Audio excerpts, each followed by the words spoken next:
здрава на сите и добредојавте назад на мојот YouTube канал. Нов ден, ново видео. Добредојавте во новиот серијал на мојот YouTube канал Машки разговори со Марио Арангеловски. Што ме потикна да го стартувам овој серијал? Безброј ваши прашања на кои што всушност немате достапен одговор, ме потикна да почнам да зборувам вака отворено со сите вас, особено со вас машките кои сте на некоја рана возраст, тинејџери, и може би ви е непријатно истите овие прашања да им ги поставите на вашите татковци, мајки, постари браќа, сестри и така натаму. Пред некое извесно време на Инста стори објавив бокс во кој што од вас барав да ми поставувате токму прашања соодветни за ова видео, односно да ми предложувате некои машки теми или прашања на кои што не така лесно можете да дојдете до одговора, имате типа 11 години. На интернет генерално постои одговор на буквално се, меѓутоа верувам дека ви е полесно кога ќе вклучите некое видео од типа 10 на минути во кое што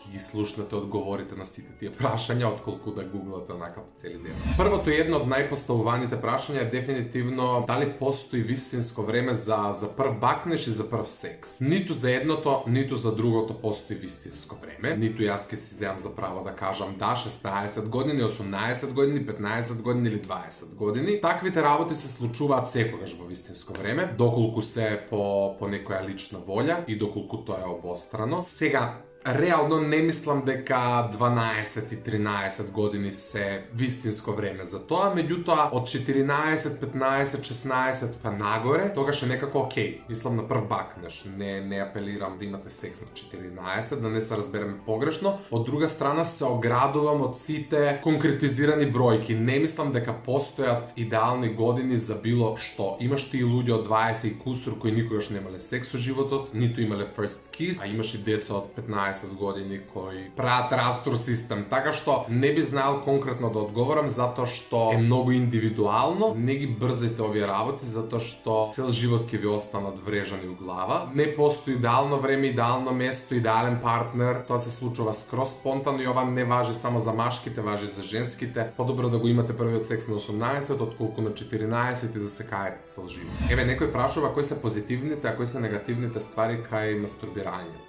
Ја не знам стручно да ти одговорам. Од некое лично искуство, мислам дека мастурбирање е едно инстант задоволство. Кога имаш потреба од тоа сексуално да обштиш, а немаш со кого, ти мастурбираш. И се позитивното е тоа што ти во тој момент се задоволуваш, само задоволуваш. Меѓутоа негативното е тоа што тоа само задоволување може да прерасне у една сериозна навика и да изгубиш потреба од реално задоволство.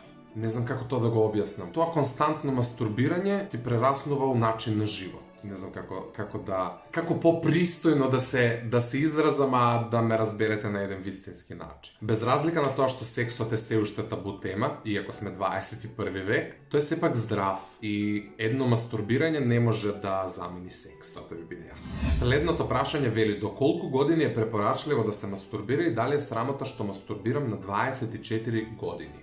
Ја мислам дека не постои возрастна граница за тоа кога човек треба да престане да мастурбира, ниту да има секс. Генерално, предмалку одговорив, мастурбирање е инстант задоволство. Кога немаш со кого сексуално да обштиш, ти мастурбираш. Тоа може да го работиш и на 15 години, и на 25 и на 45. Стварно не мислам дека постои возрастна граница, ниту треба да поставуваме возрастна граница. Некогаш е и подобро да мастурбираш отколку да имаш секс со било кого. Реално. Повеќето од прашањата се поврзани со мастурбирање и не знам зашто тоа е така, но следното прашање вели колку пати може да се мастурбира во текот на денот. Ова мислам дека е многу лично и многу индивидуално што му доаѓа на исто, затоа што секој различно има потреба и кондиција на крајот денот. Тинејџер од 15 години сигурно може да мастурбира повеќе пати на денот колку човек на 30 или 40. Све е индивидуално, али генерално окей, еднаш, два пати, три пати, дневно.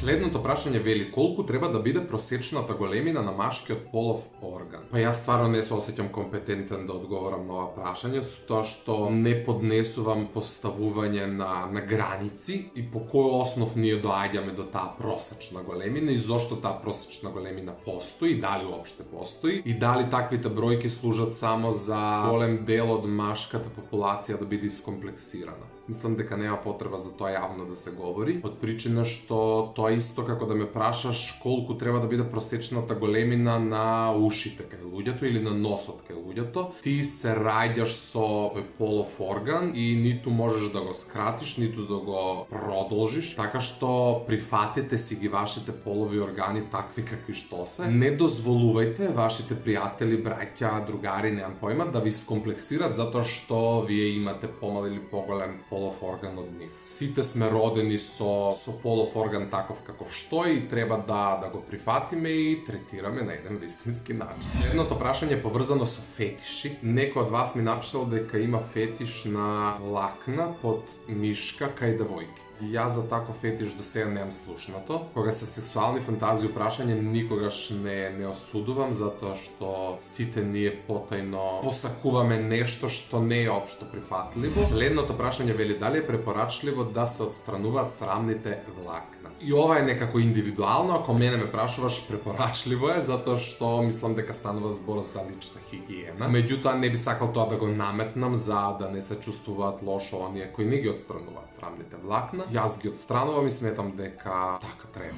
И другари, овде некаде ќе го завршам денешното видео, кое што искрено се надевам дека ви се допадна. Доколку тоа е така, не заборавајте да оставите лайк. Доколку сакате да го продолжам овој серијал, напишете ми го тоа во коментар и обавезно заследете го мојот Инстаграм профил за таму во некоја блиска иднина да ми ги пишувате вашите прашања за вториот дел, кој искрено се надевам дека ќе се случи. Не би сакал да должам со одјавата затоа што се гледаме веќе утре во исто време на исто место. Ćao!